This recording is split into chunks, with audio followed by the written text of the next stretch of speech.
So, welcome back with me. This is Dr. Hatem Bazian.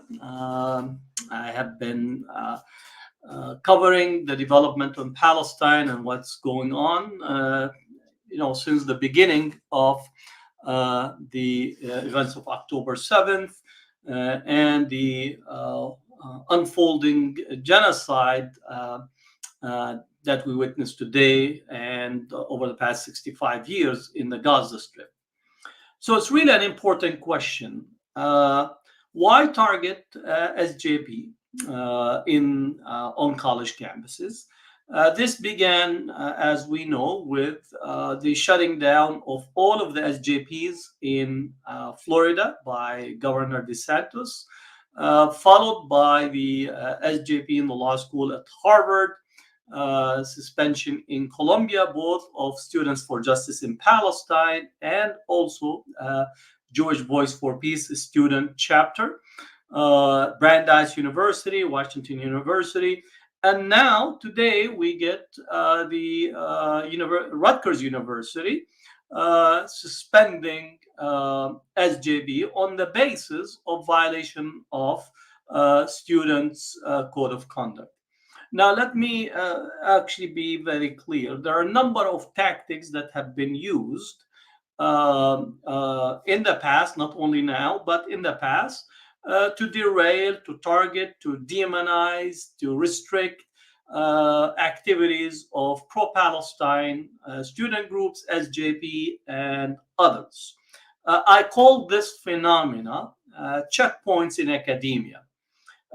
Making the comparative between the checkpoints that we see in the West Bank that restricts the movement of people, that divide and separates different communities, with literally what we say today is the checkpoints in academia that is attempting to really govern, control, censor, and make sure that Israel's position on campus is unchallenged and continue to have the space.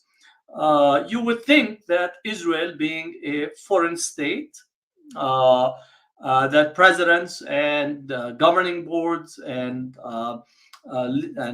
political elites would not actually privilege the opinions, the concerns, the issues of a foreign state at the expense of their own student population. But that is not the case. SJP has been successful across the US campuses, over 200 plus chapters. And you could say that the current mobilization on college campuses is almost equal, if not at the same level, of the anti-apartheid movement in the mid-80s to the early 90s that led to the end of apartheid South Africa. And you also could compare it to the mobilization during the Vietnam War. So definitely there is a massive mobilization that is occurring, and rightly so, because Israel's violations of Palestinian rights is overwhelming. But the reason for why the attack is precisely one, because of success, and the second, which is very, very important, Israel wants a diversionary approach to divert the discussion from the unfolding genocide in Gaza, the bombing of civilian populations, bombing of apartment buildings, restricting access to food, water, and medicine, to literally calling for ethnic cleansing under the so-called humanitarian corridors, or pushing Palestinians from the north to the south, calling on Egypt to open its border to take Palestinians. So literally in the back of the conversation is we are dealing with ethnic cleansing, we're dealing with a unfolding genocide, we're dealing with close to 10,000 children being killed by the Israeli military. And then also you had the photographs that came out a couple of days ago by the Israeli media showing Palestinians with Palestinian men stripped from their clothes, being only in their underwear and paraded for media. I don't know who was the PR genius. Again, possibly there are a lot of these geniuses that thought it would be a good idea to strip Palestinian men of their clothing, to parade them in underwear, and also to take pictures, and also those who were put on trucks, and actually put it out on the Israeli media, and think that that was a good idea, that that shows that you are dealing with Hamas, or in this case, even though that the evidence by people immediately pointing out their relatives and individuals who are journalists, some who are workers, and so on, that were actually included in this. So instead of actually having to answer for war crimes and to answer for genocide, to answer for bombing civilians, we get this literally diversionary and trumped up accusations relative to SJP. Now, it turns out that Israeli Foreign Minister Eli Cohen, had actually articulated a plan of how to deal, or how to counter the increasing support for Palestine in the university, which is a phenomenon that's over 30 years in the making. It's not as a result of the moment, but actually over a 30-year period. And some have broken down the plan that was there, and you could actually have a legal access to it, an economic access, a naming and shaming access, and also enlisting influencers. Meaning that the strategy or the campaign is not what you call organic. By far, it's not organic. It's actually coming from the Israeli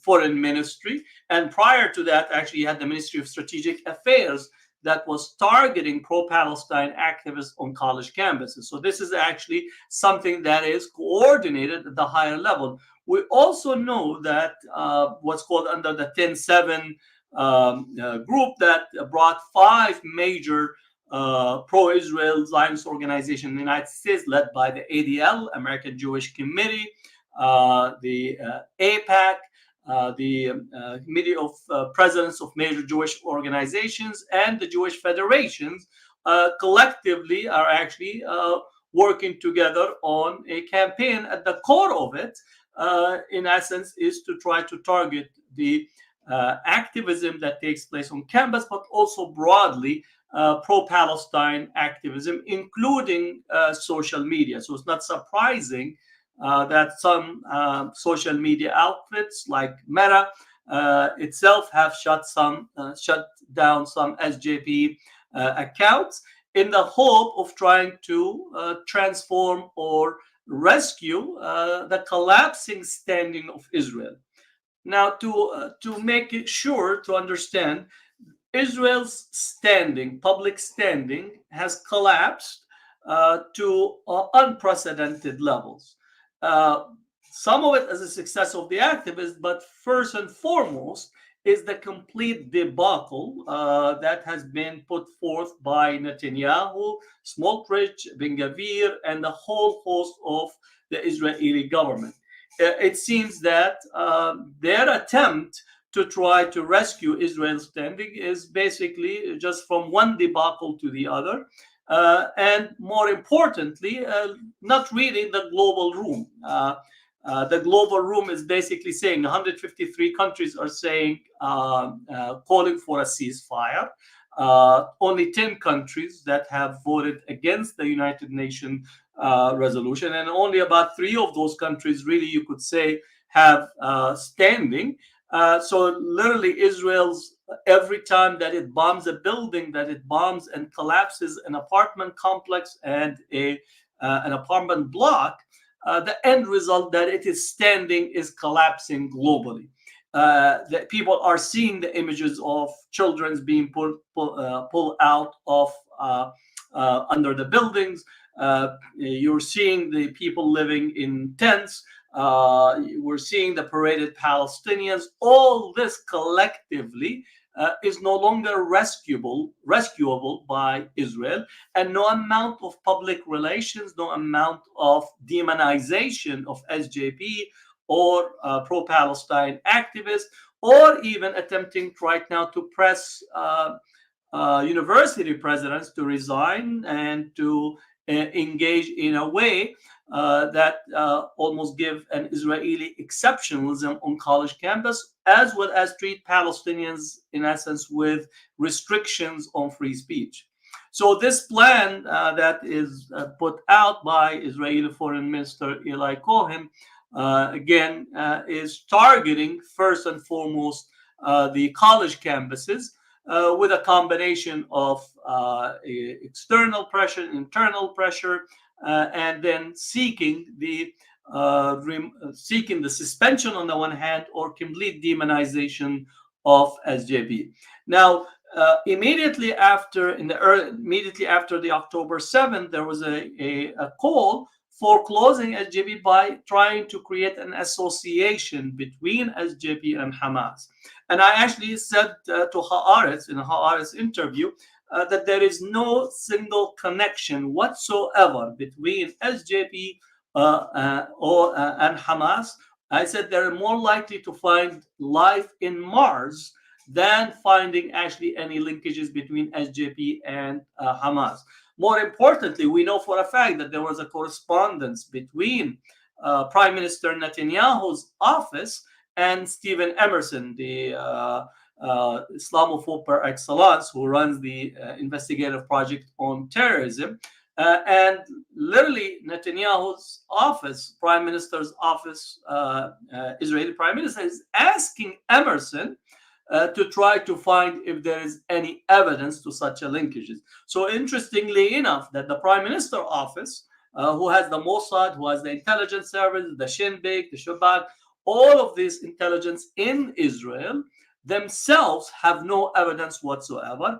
And they're asking Stephen Emerson to find a linkage. And we get Jonathan Shansner, who is actually coming on the Ways and Means Committee, establishing 99 degrees of separation and testifying completely a fabricated type of testimony in order to tarnish and demonize the Palestine activism and work in this country. Let me be very clear. If we are giving our money to Israel and we're sending them our bombs and we're providing protection for them at the United Nations with the US veto power, I'm telling you that we have not only the right to critique Israel, not only that we have the right to organize on college campuses, what we actually need to say it is, no, it's not in our name, that you don't have our permission to bomb Palestinian homes and land. You don't have our permission to use U.S. supplied weapons to bomb civilians. You don't have our permission nor consent for you to kill 10,000 children under the dubious claim that they are being used as a human shield. Those attempts to demonize our critique, in essence, is an attempt to say that we need to deliver our money without asking questions where that money is actually being used and where the weapons being used. We actually call it for an end to U.S. aid to Israel. All of the aid, not only military, but all U.S. aid to Israel has to stop. We are calling for investigations of how these weapons have been used. If U.S.-made weapons have been used against civilian population, that is a violation of the Leahy Amendment relative to U.S. use of U.S. weapons against civilian population, including Americans that have been killed as a result of these weapons being used against the Palestinians in Gaza. We are calling for a war crimes investigation, and we're calling on the ICC, International Criminal Court, to open an investigation as 5 other countries have asked for. If that's uncomfortable for you, if that's uncomfortable for those who support Israel, if it's uncomfortable for the ADL, if it's uncomfortable for the AGC or AIPAC, I think your problem should be to call Netanyahu and ask him to stop violating international law. It's actually call on him to stop tarnishing the standing of the communities that are involved and stop interfering in U.S. actually universities, to interfere in academic freedom, to actually also try to censor the critique, to restrict freedom of speech at this particular time, while simultaneously asking or getting $14.5 billion from the United States, as well as asking for 14,000 in new ammunition for the cannons, asking for more of the 2,000 pounds bombs that are being used. You can't have it both ways. You want an unrestricted check, an unrestricted support, unrestricted continued operations that undermines the fabric of the international legal system. Again, international law is still binding on everyone. There is no Israel exception. For Geneva Convention is still operable. There is no Israel exception. The Universal Declaration of Human Rights, it's universally applicable. There is no Israel exception to it. And the Genocide Convention has its enforceability, and there is no Israel exception. And the universities are the place to debate. Let me be very clear. If you want to bring a speaker to speak at a place, I'll reserve the room for you. I'll make sure that you have a room to speak if you want to speak. Come on, defend Israel's position.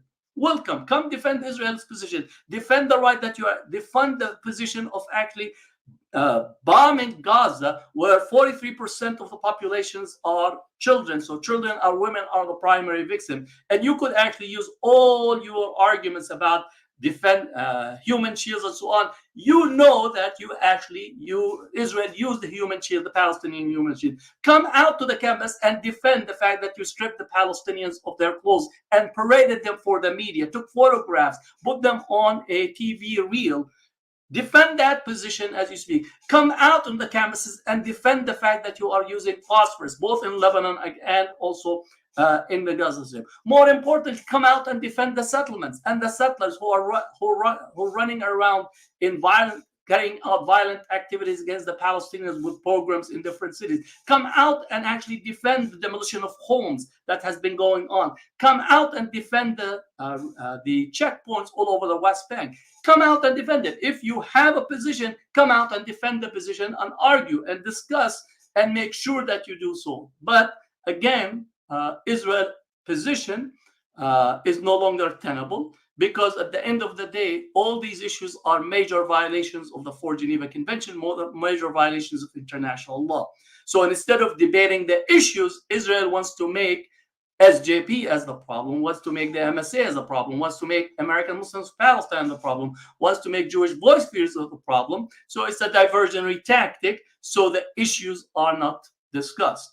But we will continue to do the work. We'll continue to actually speak truth to power and continue to speak for a free Palestine.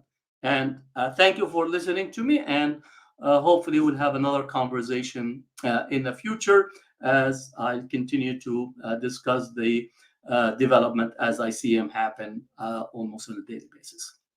This is Dr. Hatem Bazian, and thank you for being with me.